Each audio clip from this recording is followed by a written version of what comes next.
एक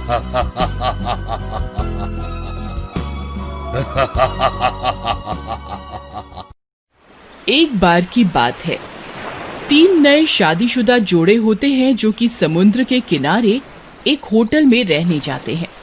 अरे मोनू, हम यहाँ आ तो गए हैं, लेकिन ये आइलैंड भूतिया है, मैंने ऐसा सुना है। अरे कुछ नहीं है ऐसा, सरदार जी भी तो हैं अपने साथ, कुछ नहीं होगा, तुम एंजॉय करो बस। हाँ। सरदार जी अपने कमरे में। ओ सोनिए, चल समुद्र किनारे मजे करेंगे। ओ चल मेरी जान। क्या सरदार जी बहुत मूड में हो। तीसरा जोड़ा बंगाली होता है, भौमिक और मधुरिमा। फिर सब लोग समुद्र के किनारे जाते हैं और सबके पति स्विमिंग करने लगते हैं। सभी एंजॉय कर रहे होते हैं और सारी औरतें एक साथ बेंच पर बैठकर बातें करने लगती हैं। बहन, मैंने तो मना किया था, सुना है ये समुद्र भूतिया है, और देखो ना, यहाँ दूर दूर तक हम 3 फैमिलीज के अलावा और कोई भी नहीं दिख रहा। कितना डरावना सा है यहाँ। अरे वो देखो सोनी, वो क्या है समुद्र में, हमें अपने पतियों को बताना होगा। अरे ये तो कोई बहुत बड़ी सी भूतिया शार्क लगती है। चुड़ैल जैसा मुंह है इसका और शरीर मछली जैसा है। अरे सरदार जी पीछे देखो, कोई अजीब सी दानव शार्क है, आप लोगों की तरफ ही आ रही है, जल्दी से बाहर आओ। सरदार जी और मोनू जैसे ही पीछे देखते हैं, उनकी आंखें फटी की फटी रह जाती हैं और डर से उनकी चीख निकल जाती है। वे तीनों बाहर की ओर भागते हैं, लेकिन भौमिक तेज लहरें होने की वजह से पानी में गिर जाता है और मोनू तैरकर समुद्र में एक बोट में चढ़ जाता है। सरदार जी बाहर निकल आते हैं और बच जाते हैं। अरे नहीं, अरे बाबा मर गया रे, अरे मधुरिमा। और भूतिया शार्क भौमिक के चीथड़े करके उसे खा जाती है। ये क्या हो गया,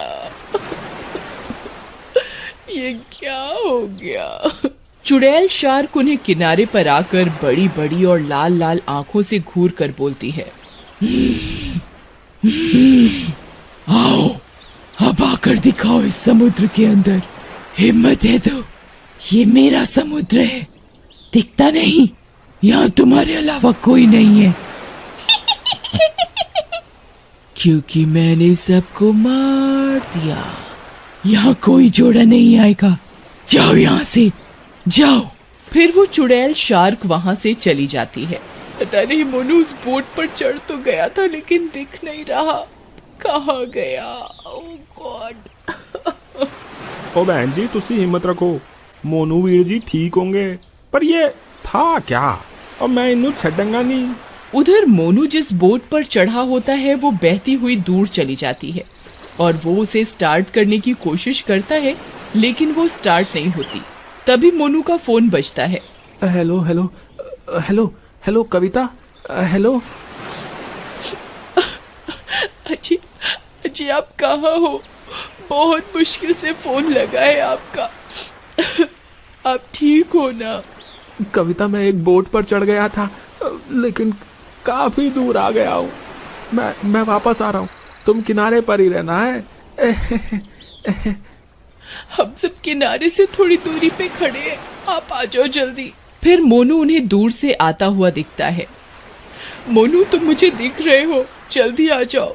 लेकिन वो चुड़ैल फिर से आ जाती है। अरे पीछे देखो, वो चुड़ैल आ गई। ओ मोनू वीर जी, ओ जल्दी आओ। नहीं नहीं। चुड़ैल शार्क को देखकर उसके तोते उड़ जाते हैं। तुमने मुझे शोर करके फिर से जगा दिया, मैं तुम्हें नहीं छोड़ूंगी। नहीं, मुझे जाने दो, मेरी अभी अभी नई नई शादी हुई है, अब मुझे जाने दो। तो क्या हुआ, मेरी भी तो नई शादी हुई थी, मैं भी मर गई थी, तुम लोग आते हो और ये सारा समुद्र गंदा करके जाते हो, नहीं आने दूंगी किसी को भी। देखो कितनी गंदगी फैलाई है तुम लोगों ने, खाने पीने का सामान, बोतलें, कचरा सब यहीं फेंक जाते हो, जिसकी वजह से मैं और मेरे पति मर गए। लेकिन इसमें मेरी गलती क्या है? मुझे छोड़ दो। चुड़ैल उसकी एक नहीं सुनती और उसे मार कर खा जाती है। उधर फोन पर चुड़ैल की सब बातें सरदार जी, उनकी पत्नी और कविता सुन लेते हैं। तो ये बात है, लोग यहाँ आकर गंदगी फैलाते हैं। चुड़ैल की मौत इसी कचरे से हुई, लेकिन कैसे? नहीं, मेरे पति को भी मार दिया। अब इन बातों का क्या मतलब वीर जी? मैं जा रही हूँ अपने पति को बचाने। मोनू, मैं आ रही हूँ। कविता, तुम चुप हो जाओ, धीरज रखो। अब क्या कर सकते हैं? होनी को कोई नहीं टाल सकता। हम हैं तुम्हारे साथ। वो नहीं सुनती और पानी में कूद जाती है। अरे ये क्या किया बहन जी तुसी? चलो जल्दी सोनी होटल चलो, और हमें मदद लानी होगी। तभी वे लोग किनारे पर बने होटल में जाते हैं। जहाँ वे लोग रुके होते हैं, उस होटल के मैनेजर से पूछते हैं। अरे मैनेजर साहब, ये जगह पूतिया हैगी और वो साढ़े दोस्त मार रही है। आप जल्दी चलो। ऐ चुड़ैल कित्थों आई? नहीं नहीं, मैं नहीं जाऊंगा पानी में। हाँ, यहाँ बहुत पहले एक पति पत्नी आए थे हनीमून मनाने। उनका नाम रीमा और महेश था। एक दिन सबकी तरह वो लोग भी समुन्दर में बोट लेकर घूमने गए थे और उनकी बोट डूब गई और वो दोनों मर गए। लड़के की लाश तो मिली पर रीमा की लाश नहीं मिली।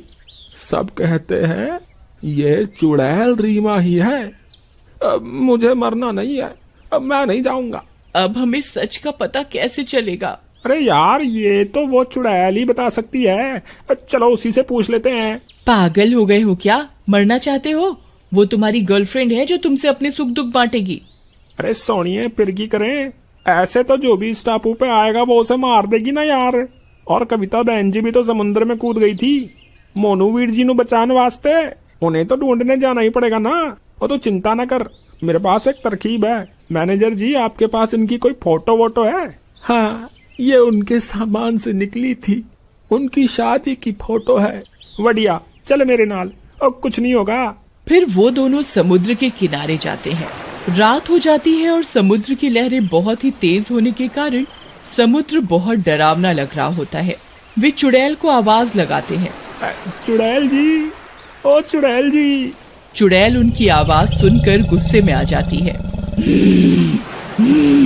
कौन है जिसे मेरा डर नहीं और इतनी हिम्मत है कि मुझे आवाज लगाकर बुला रहा है? वो उसके कान में कुछ कहता है। इतने में चुड़ैल गुस्से में उनके पास आ जाती है। ओ सोनी, मेरी बात ध्यान नाल सुन। तुम नहीं बचोगे, गंदगी फैलाने आए हो। बोलो, मैं तुम्हें भी मार डालूंगी। चुड़ैल जी, ये देखो, आपकी शादी का फोटो आपके पति के साथ। चुड़ैल उस फोटो को देखकर शांत हो जाती है और वो उसे देखने लगती है। ये मेरे पति हैं, मैं इन्हें बहुत प्यार करती थी। आप दोनों बहुत अच्छे लग रहे हो साथ में। रीमा जी, आप शांत हो जाइए। हम आपको कोई नुकसान नहीं पहुंचाने आए। हम तो आपकी मदद करना चाहते हैं, लेकिन आप यहाँ आने वाले को क्यों मार रही हो? तुमने क्या कहा रीमा? तुमने मेरे नाम से मुझे बुलाया, ये फोटो लाए हो।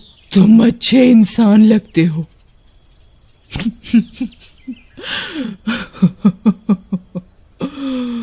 ये मेरे और मेरे पति की शादी की फोटो है। लेकिन आप यहाँ आने वाले लोगों को मार क्यों रही हो? सबको मार दूंगी। मैं और मेरे पति खुशी खुशी यहाँ घूमने आए थे और बोट लेकर समुद्र में घूमने निकले थे। लेकिन इस समुद्र में किसी ने जाल फेंका हुआ था जो हमारी बोट के नीचे की मशीन में फंस गया और जिसके कारण हमारी बोट डूब गई और हम दोनों मर गए। तब से मेरी आत्मा भटक रही है। मैंने एक शार्क के शरीर पर कब्जा कर लिया ताकि मैं यहाँ आने वालों को मार दूं और इस आइलैंड को गंदा होने से बचा सकूं। तो ये बात है, लेकिन हम भी आप ही की तरह नई नई शादी करके घूमने ही आए सी, और तुसी मेरे दोस्तों को मार के उनकी बीवियों को विधवा कर देता। ये भी तो गलत है जी। और मैं आपसे वादा करता हूँ, मैं यहाँ साफ सफाई कराऊंगा और जो भी गंदगी फैलाएगा उसनू मैं कड़ी से कड़ी सजा दिलवाऊंगा। तुसी अब किसी को न मारो। इतने में मधुरिमा समुद्र से निकलकर अधमरी हालत में आती है। वो बहुत रो रही होती है। सोनी उसे पकड़कर दिलासा देती है। उसे देखकर चुड़ैल को अपना समय याद आ जाता है। ठीक है, मैं तुम्हारी बात पर भरोसा कर लेती हूँ। तुम एक सच्चे इंसान लगते हो और अपना वादा जरूर निभाना। इतना बोलकर वो चुड़ैल शार्क के शरीर को छोड़कर चली जाती है।